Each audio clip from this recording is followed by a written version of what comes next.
Hello kids, let's try to teach you Animal Kingdom with a quick revision.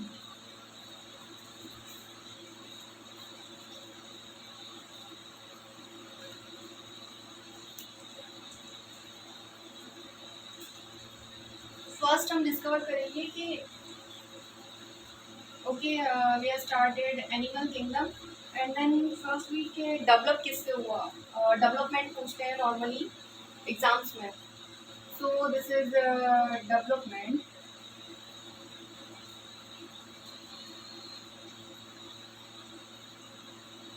ये development दो type के होते हैं. इट इज डायरेक्ट और इनडायरेक्ट. अब इनडायरेक्ट और डायरेक्ट, ठीक है. तो फर्स्ट हम बात करेंगे कोऑर्डिनेट्स की. Okay, direct and indirect two types के डेवलपमेंट होते हैं. तो हमें याद रखना होगा. तो अगर हम कोऑर्डिनेट्स की बात करते हैं, कोऑर्डिनेट्स एंड नॉन कोऑर्डिनेट्स. तो कोऑर्डिनेट्स में तो फर्स्ट हम नॉन कोऑर्डिनेट्स की बात करेंगे. तो नॉन कोऑर्डिनेट्स में Porifera, coelenterates, Ctenophora, Platyhelminthes, Annelida, Arthropoda, molluscs, echinoderms, hemichordates. Okay, ये आते हैं. तो एवरीबडी इन सब में सबका इनडायरेक्ट होता है, ओनली इनको छोड़कर. एक मिनट में मिस कर गई. या this is arthropoda, annelida and एक और है हेलमिन्थेस. ये three are direct, indirect and direct दोनों होते हैं. इनडायरेक्ट और डायरेक्ट इन तीनों में ये जो थ्री एज में direct and indirect development both are present in three age. And another in सब में इसमें इनडायरेक्ट डेवलपमेंट होते हैं. सब में लार्वा प्रेजेंट होती है. लार्वा के थ्रू ही एडल्ट बनता है. So it is indirect. So Porifera, coelenterates, Ctenophora, this is platyhelminthes, mollusks, echinodermids and hemichordates, or indirect development. Every has a larva stage. ठीक है. दिस इज डेवलपमेंट हमने बात की है नॉन कॉर्डेट्स में. और हम अगर कॉर्डेट्स की बात करते हैं तो कॉर्डेट्स में आते हैं urochordates, cephalochordates, Cyclostomata and other वो आते हैं, बर्ड्स आती हैं, मतलब एवीज एंड वेट. सबसे पहले मैं बात करती हूँ. तो दिस इज साइक्लोस्टोमेटा के बाद हम फिशेस की बात करेंगे. फिश आती हैं. So this one is ostrich हो सकती हैं, कॉन्ड्रिच हो सकती हैं. ठीक है. Next aves, reptiles and weed. हम ह्यूमंस, मैमल्स. सो इसमें इनडायरेक्ट होता है. ये दोनों प्रोटोकॉर्डेट्स से होते हैं. ओके, सिफेलोकॉर्डेट्स और यूरोकॉर्डेट्स. सो इसमें indirect development, cephalochordates again indirect development. Actually क्या है, इसमें सब में लगभग डायरेक्ट होता है क्योंकि लार्वा बहुत कम में प्रेजेंट होती है. ये दो में लार्वा प्रेजेंट होती है और इसमें एक लार्वा होती है. This is Cyclostomata. इसमें एक लार्वा होता है ना, लिम्प्रे, वो हेडफिश होती है उसमें.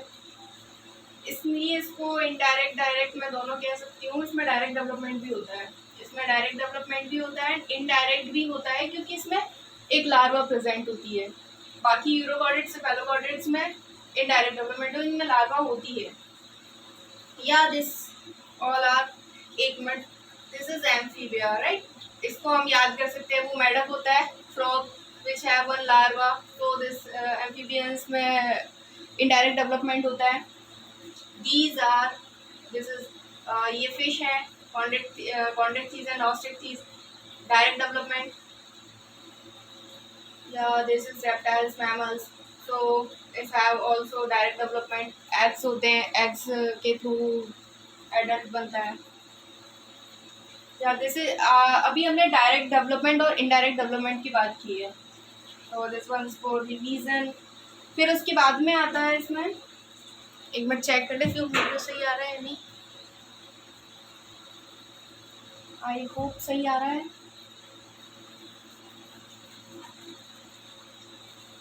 put this book here.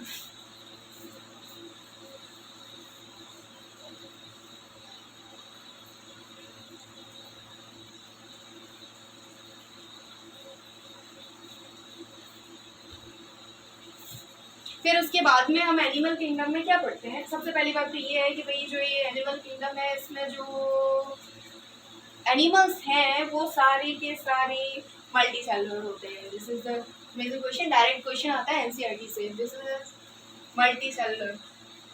और बाकी एनिमल्स हैं जो यूनिसेलुलर हैं, वो किसमें होते हैं, प्रोटिस्ट में होता है ना।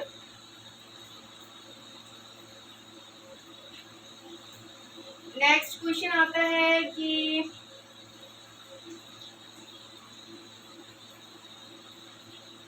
या diploblastic and triploblastic cellular organisation होता है कि भैया आपका ऑर्गेनाइजेशन कैसा है। सेकंड क्वेश्चन कहाँ से पूछे जाते हैं, दिस इज डिप्लोब्लास्टिक।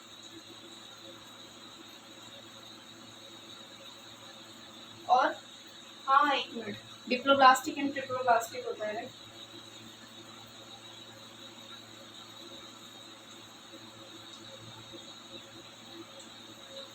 राइटिंग थोड़ी तेज है। Okay, diploblastic and triploblastic. तो डिप्लोब्लास्टिक में कौन कौन आते हैं, डिप्लोब्लास्टिक में आता है, देखो पॉरीफेरा की हम बात इसलिए नहीं करेंगे क्योंकि पॉरीफेरा, ये जो पॉरीफेरा अलग होता है। पॉरीफेरा में क्या होता है, ये टिश्यू लेवल ऑर्गेनाइजेशन और सेलुलर लेवल ऑर्गेनाइजेशन होता है। फिर उसके बाद अगर ये सेलुलर ऑर्गेनाइजेशन है तो इसे अलग रखेंगे। ओके, उसके बाद में हम टिश्यू लेवल ऑर्गेनाइजेशन में देखेंगे कि कौन डिप्लोब्लास्टिक है एंड ट्रिप्लोब्लास्टिक है। तो डिप्लोब्लास्टिक में क्या होता है, सी होती है, यानी कि दिस वन इज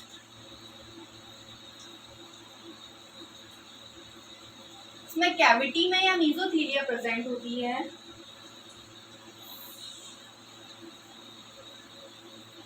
ओके, इसमें क्या है, कैविटी में मीजोथीलिया प्रेजेंट होती है डिप्लोब्लास्टिक में, और ट्रिप्लोब्लास्टिक में मीजोथीलिया एब्सेंट होती है। उसकी जगह पर सेलुलर ऑर्गेनाइजेशन होता है, मतलब 3 लेयर्स होती हैं, 3 जम लेयर हो जाती है। इसमें एक एंडोडर्म हो जाती है और एक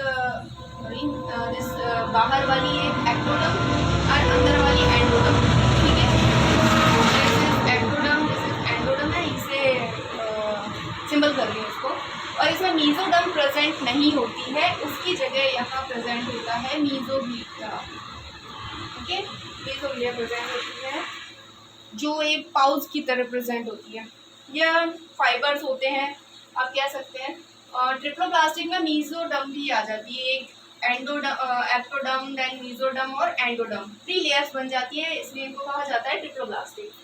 डिप्लोब्लास्टिक के एग्जांपल्स हमें डायरेक्ट ये नहीं पूछा जाता कि भैया हम लोग कंपटीशन एग्जाम दे रहे हैं, ये नहीं पूछा जाएगा कि आप बताइए कि मीजोडर्म्स क्या है वगैरह, इसको डिफाइन करो। एमसीक्यू क्वेश्चन आता है, डायरेक्ट एग्जांपल पूछ जाएंगे। तो डिप्लोब्लास्टिक अगर हम लोग क्विक रिवीजन कर रहे हैं क्योंकि तो हम डायरेक्ट एग्जांपल पे बात करेंगे, हम डिटेल में बाद में कभी पढ़ेंगे। सो दिस इज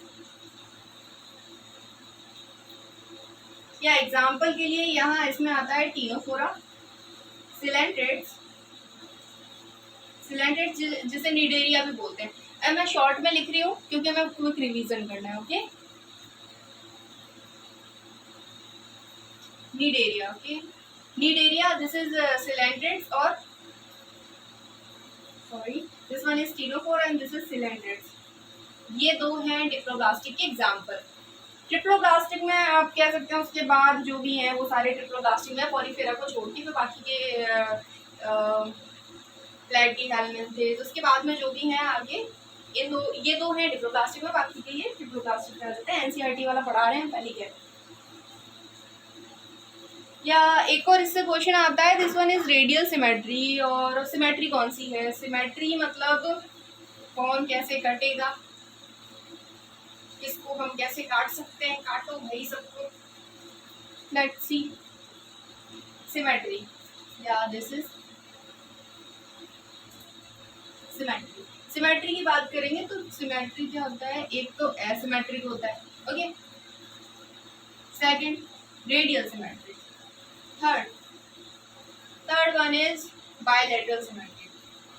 बायलैटरल एसिमेट्रिक में मतलब कोई ऐसी चीज जैसे हम फॉर एग्जांपल दिस काट लो, कैसे काटोगे, ये काटो आप इसको, मतलब बराबर इक्वल पार्ट नहीं हो रहे हैं ना किसी भी, मतलब अगर आप इसको काट के दो अलग चीज बनाएंगे, ये बन गया फिर ये बन गया and this portion is this like this, तो मतलब आप नहीं बना सकते इसको किसी भी पोर्शन से काट के।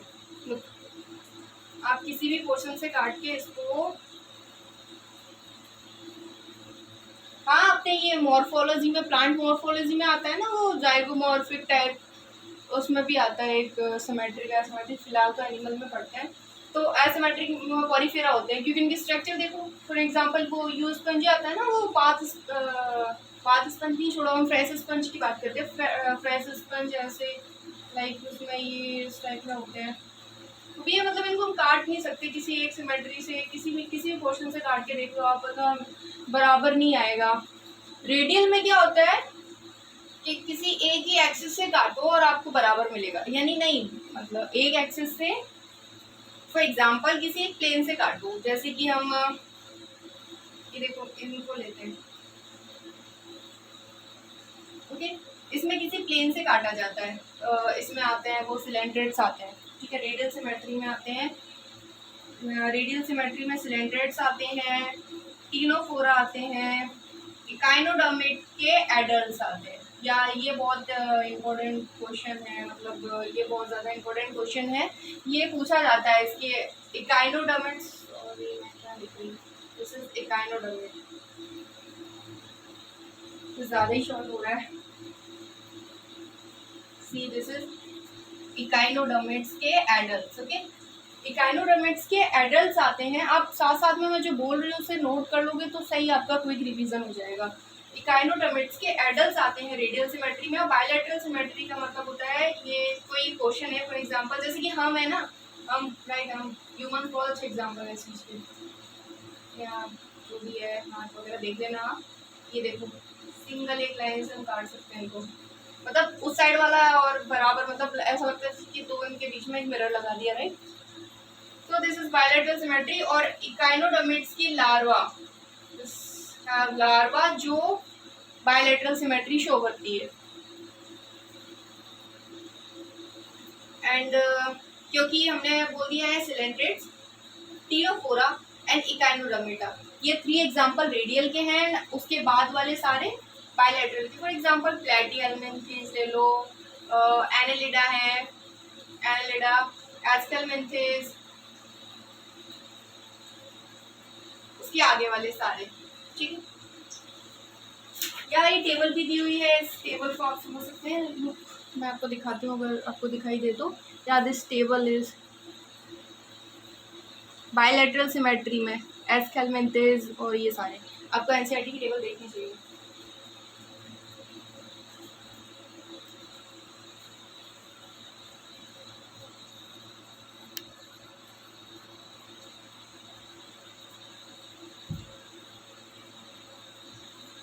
यहाँ सिमेट्री के बाद हमसे डायरेक्ट क्वेश्चन क्या पूछा जाता है, अब हम सबके फीचर्स की बात करते हैं। एक सेगमेंटेशन का बोला है, हाँ यार ये या सिलोम, याद है सर, ये सिलोम पे क्वेश्चन आता है कि सिलोम पे क्वेश्चन आता है जिस कि एसिलोमेट है, स्यूडोसिलोमेट है, या फिर सिलोमेट है। तो असिलोमेट देखो, सिलोम मतलब गुहा आ गई है, उसके अंदर पाउजेज हैं, आप उसके अंदर कैविटी है या फिर नहीं है, इस बेसिस पे इसको डिफाइन किया जाता है। तो एसिलोमेट के एग्जांपल है प्लैटिहेल्मिन्थेस,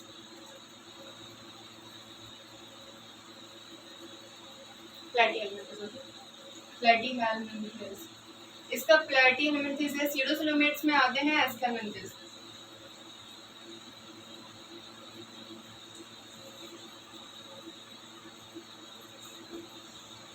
Wait a minute. Okay. ये इसमें आते हैं, स्केलमेंथिस आते हैं, एंड दिस इज सिलोमेट, फिर उसके बाद वाले वो सारे सिलोमेट में आते हैं। ओके, और हम पोरीफेरा, सिलेंट्रेट्स उनकी बात नहीं करेंगे क्योंकि उनमें ऑर्गन लेवल डेवलपमेंट नहीं हो रखा है अभी तक, वो टिश्यू है, दीज आर टिश्यू। तो पोरीफेरा, सिलेंट्रेट्स एंड टीनोफोरा, ये अभी मतलब ये तो सेलुलर लेवल होता है, फिर ये दोनों टिश्यू लेवल है, टिश्यू लेवल ऑर्गेनाइजेशन। तो अभी तो सिलोम बना रहे हैं, ऑर्गन बना रहे हैं भैया, हम ऑर्गन बना रहे हैं, तो ऑर्गन के लिए हम टिश्यू की बात और उसकी बात क्यों करेंगे, तो ऑर्गन के लिए ये रहते हैं। ओके, मेटा सेगमेंटेशन देख लो, सेगमेंटेशन तो सेगमेंटेशन प्रेजेंट किसमें होता है भैया, टुकड़े, मतलब बॉडी के ऊपर ऐसे दिखना चाहिए कि भैया टुकड़े हैं, इसके अंदर से हो बाहर से हो, वो अब अलग अलग डिफाइंड होगा। तो सेगमेंटेशन प्रेजेंट होते हैं अर्थो में, यानी कि हम बोल सकते हैं एनालिट से। एनालिट हमारे अंदर ऑर्थोपोड्स में भी होते हैं, बट वो आउटर होते हैं, ठीक है, देखो ऑर्थोपोड्स, राइट, ऑर्थोपोड में भी होते हैं, ऑर्थोपोड्स में भी होते हैं, बट वो बाहर से होते हैं ना, तो उसको हम कंसीडर नहीं करें। सेगमेंटेशन, एनालिटा एग्जांपल दिया हुआ है। अब देखो ऑर्थोपोड्स में आउटर साइड से होते हैं, मतलब अंदर से नहीं होता है, और एनालिट सेगमेंटेशन वैसे 3 में प्रेजेंट होते हैं, और हम हैं कॉर्डेट्स। एग्जांपल कॉर्डेट्स, आपको पूछा जा सकता है क्वेश्चंस के लिए, भाई सेगमेंटेशन कैसे वो आते हैं ना, इफ क्वेश्चंस बना सकते हैं इस पे कि एग्जांपल दे दिया आपके इनको, इनमें से एनालिडा के, ऑर्थोपोडा के या कॉर्डेट्स में, या फिर उसको मिक्स कर दिया मॉलस्क का, उन सबके एग्जांपल दे दिया, बता दो छाटो इसमें से कौन से किस किस में सेगमेंटेशन प्रेजेंट है और किस किस में प्रेजेंट नहीं है। इस टाइप के क्वेश्चंस बन सकते हैं इसमें। नेक्स्ट अब हम फाइलम के थ्रू पढ़ेंगे। अब हम एक एक फाइलम को पढ़ेंगे, हम डिटेल में नहीं पढ़ रहे हैं अभी, फिलहाल हम सिर्फ रिवीजन कर रहे हैं, आपको मैं बार बार बता रही हूँ, हम डिटेल में पढ़ेंगे, पहले आप एग्ज़ाम दे के आ जाइए। अभी नीट उसका हो रहा है, बीएससी नर्सिंग वगैरह आपके काम आ सकता है, सीयूईटी में रिवीजन के लिए वर्क आ सकता है। सो दिस इज़ ठीक है। अनदर डाइजेशन, ठीक है, हम डाइजेशन की बात करते हैं। पहले जस्ट याद रखने के लिए, राइट, डाइजेशन किस किस में होता है, डाइजेशन की बात करेंगे तो हम 3 पॉइंट्स ले रही हूँ मैं, डाइजेशन और फर्टिलाइजेशन, डाइजेशन, फर्टिलाइजेशन, और एक और आता है क्वेश्चन जो है एक्सक्लूसिव मेराइन, ठीक है, इससे नॉर्मली क्वेश्चन पूछे जाते हैं, आपको उनको जस्ट रिवाइज करके जाना चाहिए। तो डाइजेशन एग्जाम्पल्स, ठीक है। हाँ, अब डाइजेशन में कंफ्यूजन होता है कि भैया ये इंट्रा सेलुलर है या फिर एक्स्ट्रा सेलुलर है, किसी किसी में इंट्रा सेलुलर प्रेजेंट होता है, किसी किसी में एक्स्ट्रा सेलुलर प्रेजेंट होता है, किसी किसी में वो दोनों प्रेजेंट होता है। ओके, फर्टिलाइजेशन की बात करेंगे तो फर्टिलाइजेशन भी ऐसा ही है, एक्स्ट्रा, इंट्रा एंड बोथ। हम कंफ्यूज हो जाते हैं किसमें एक्स्ट्रा है, किसमें इंट्रा है, किसमें बोथ है। और एक्सक्लूसिव मेराइन में तो हमारे 3 एग्जांपल्स दिए हुए हैं, मतलब 3 डायरेक्ट एनसीईआरटी में लिखा है। एक तो है टीनोफोर्स,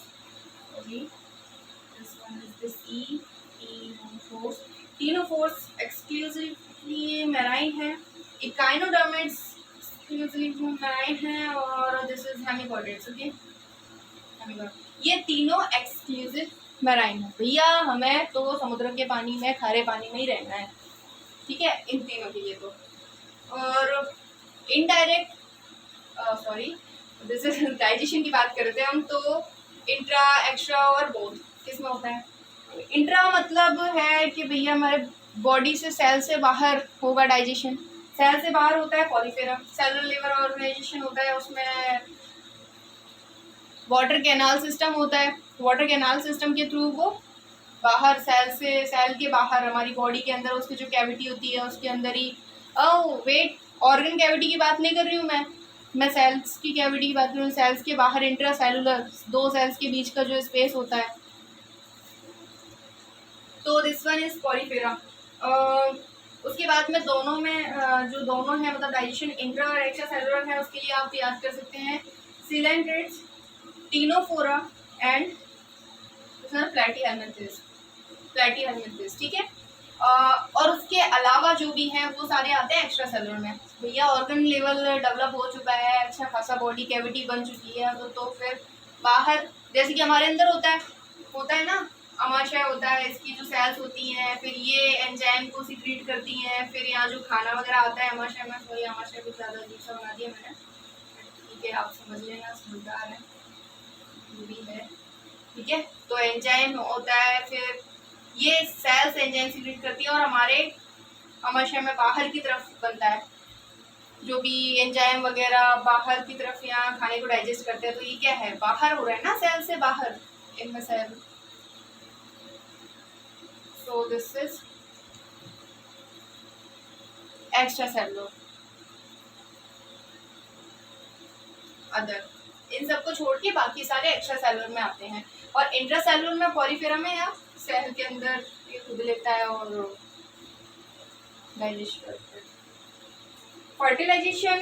फर्टिलाइजेशन तो दोनों होगा मोलस्का में और एनिलिडा में। एनिलिडा एंड मोलस्का में फर्टिलाइजेशन दोनों होते हैं, मतलब एक्सटर्नल भी हो सकता है और इंटरनल भी हो सकता है। और एक्सटर्नल फर्टिलाइजेशन में अक्सर क्वेश्चन आता है, इसमें ज़्यादातर फिश के ऊपर आता है। जो फिश होती है ना, fishes, this one is Osteichthyes and Chondrichthyes वाली, इन दोनों में कंफ्यूजन होती है कई बार, इनका क्वेश्चन ज़्यादा आता है एक्स्ट्रा और इंट्रासेलुलर से। So you can learn this coelenterates, this is Ctenophora, ठीक है। एक्सटर्नल फर्टिलाइजेशन की एग्जांपल लिख रही हूँ, मतलब किस किस में होता है। This is Ctenophora, coelenterates, Echinodermata, hemichordates और हाँ फिश ऑस्ट्रिक्टीज। ऑस्ट्रिक्टीज में होता है एक्स्ट्रा, ओके, इसमें इंट्रा होता है, इसमें इंट्रा होता है, ठीक है। ये दो हैं, दोनों होते हैं इनमें, इसमें एक्स्ट्रा होता है and other is intracellular organisation. तो ये जो 3 मेन पॉइंट्स थे वो हमने क्लियर कर लिए हैं। अब हम आते हैं पर्टिकुलर किसी फाइलम के बारे में बात करते हैं। Wait open it, okay.